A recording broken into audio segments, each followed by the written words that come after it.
Oke, kembali lagi di channel saya. Makasih buat kalian yang sudah mengklik video ini ya. Ini pembahasan kita terkait Rocky Gerung. Kita tahu Rocky Gerung belakangan ini viral karena tentang pidato Pak Prabowo, yang rupanya Pak Prabowo sudah tahu siapa yang menyebut Pak Prabowo Presiden ke-8 BJG TLL ya. Rupanya kali ini membuat Bu Irma menanggapi tentang ungkapan dari Rocky Gerung tersebut ya. Gimana ungkapan Bu Irma? Kita lihat videonya langsung. Sebelum kita ke videonya, bantu subscribe channel saya, belum subscribe. Tidak tunggu lama, kita ke video langsung. Let's go. Rocky Gerung, Ibu Irma Suryani, awalnya dituding menghina Presiden, dua diksi BJG dan TLL. Ini kami kasih singkatan. Ada beberapa pernyataan dari Rocky Gerung yang dianggap adalah berita bohong. Anda melihatnya seperti apa, Bu Irma? Yang pertama, orang ini mengaku akademisi. Kemudian juga mengaku sebagai profesor. Seneng banget disebut profesor. Filsuf, Padahal dia ya bukan kan? profesor. Cuman S1 doang. Oh, Kemudian yang cuman ketiga, S1 ya. dia juga mengaku sebagai dosen. Adik-adik semua kan mahasiswa ya.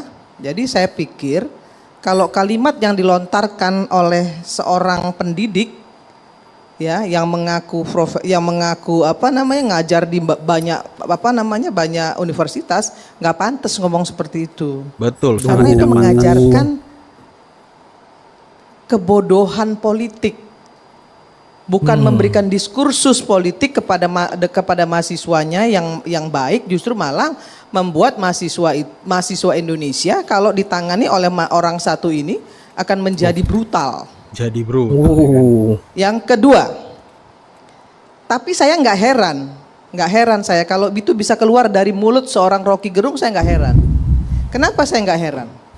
Bayangkan, saya nggak tahu agamanya apa ya, karena dia nggak percaya dengan kitab suci. Kalau orang yang nggak percaya dengan kitab suci, artinya dia nggak percaya dengan agama. Kalau dia nggak percaya agama, kemudian dia pakai peci, kemudian mengutip-ngutip ayat-ayat suci Al-Quran, menurut saya itu memecah belah bangsa, memecah belah umat. Karena apa?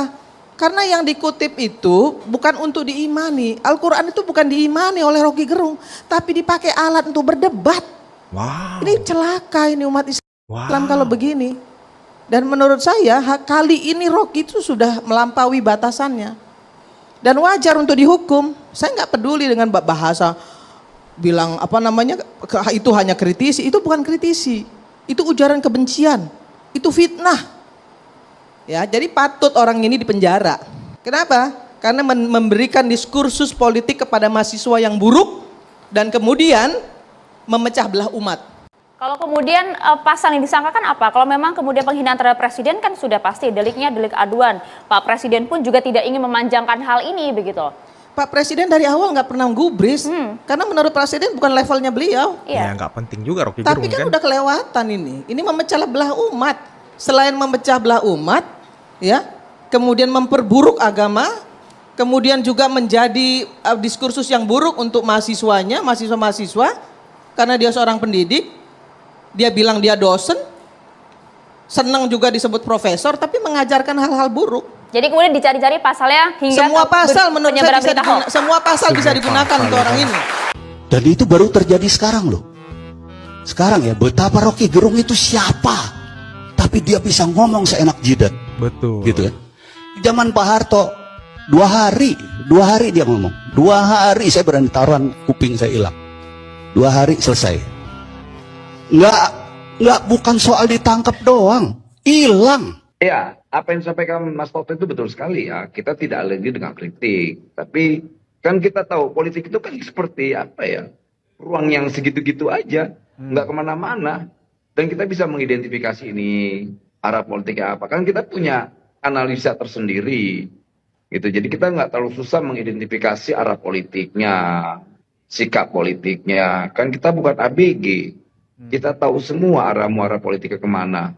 Jadi menurut saya ya betul apa yang disampaikan Toto, jangan alergi, jangan seakan-akan kritik itu dianggap bermusuhan, betul.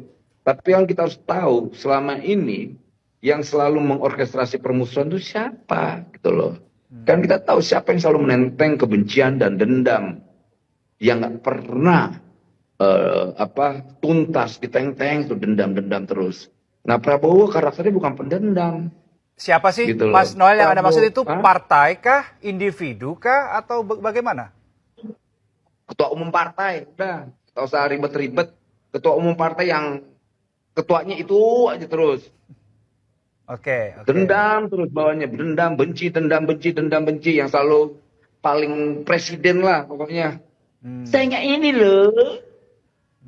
loh, kalau nggak jadi saya tuh kamu tuh nggak jadi apa-apa loh, kayak gitulah. Oke. Jadi Anda mencoba mengatakan bahwa ini yang mencoba menciptakan narasi Prabowo dan Jokowi pisah itu adalah barisan yang tadi Anda sebut, barisan pengikutnya atau iyalah. bagaimana? Saya pertanggungjawabkan di pernyataan saya. Oke. Itu saya pertanggungjawabkan. Saya nggak pernah mundur dari apa yang menjadi keyakinan sikap politik saya. Saya dilahirkan bukan untuk menjadi pecundang terhadap sikap politik saya. Makanya misalnya ditanya inisialnya ya Toto itu, tapi bukan Toto teman saya. Toto yang Bukan kemarin Toto yang bilang gabung di ada sini ya. bukti-bukti itu. Oke. Tapi ada Yang bilang kejadian Prabowo tolol apa sebagainya itu Rocky Gerung, teman saya. Itu yang terganggu dengan efisiensi Anggaran. pemotongan anggaran, efisiensi anggaran di kementerian itu kan para pengusaha-pengusaha yang sudah bayar naruh dirjen-dirjen, ternyata pas Prabowo masuk dipangkas, program-program udah nggak ada lagi, pusing kan? Mereka udah bayar miliaran, ternyata nggak ada kerjaannya. Kan kita tahu semua. Oke, Mas Noel, ini menarik tadi ada yang disampaikan sama Mas Toto nih. Jadi memang betul ada pihak yang mencoba terus membangun narasi-narasi yang ingin mencoba memisahkan itu, tapi ada juga loh tokoh-tokoh yang menarasikan, mengingatkan begitu sebagai reminder. Nah, saya ingin fokus yang pertama nih. Tadi yang disampaikan Mas Toto memang ada yang mencoba untuk memisahkan atau memecah belah ataupun apapun lah istilahnya. Pertanyaan saya gini, Pak Jokowi sama Pak Prabowo terganggu tidak? Sampai ada sempat ada clash gak gara-gara narasi yang tadi kita udah singgung bareng-bareng tuh?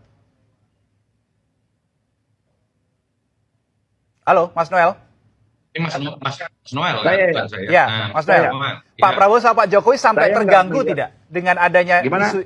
Pak Prabowo sama Pak Jokowi sampai terganggu tidak dengan isu-isu ini seakan-akan dipisahkan, ingin dipisahkan dengan berbagai narasi? Terganggu tidak hubungan keduanya itu? Enggak, sama sekali tidak. Bahkan makin mesra. Karena dia bicara tentang ke depan, bukan ke belakang. Jadi menurut dia itu sampah, kerikil-kerikil sampah. Yang nggak mesti harus direspon. Walaupun sedikit mengesalkan ya. Buang energi dikit, iya. Gitu. Tapi dia asa bodoh tuh Pak Prabowo. Karena dia orientasinya bicara tentang masa depan bangsa ini. Apalagi Pak Jokowi ya. Pak Jokowi, saya sudah terbiasa dihina, dihianatin, diapain. Pak Prabowo juga sama. Saya dihianatin, difitnah, diapain, segala-galanya udah. Gitu, ditolol-tololin, bahkan nolol-nololin dia tuh ya sering dikasih duit. Oke, itu dia videonya ya, gimana menurut kalian, dan sampai bertemu di video saya selanjutnya.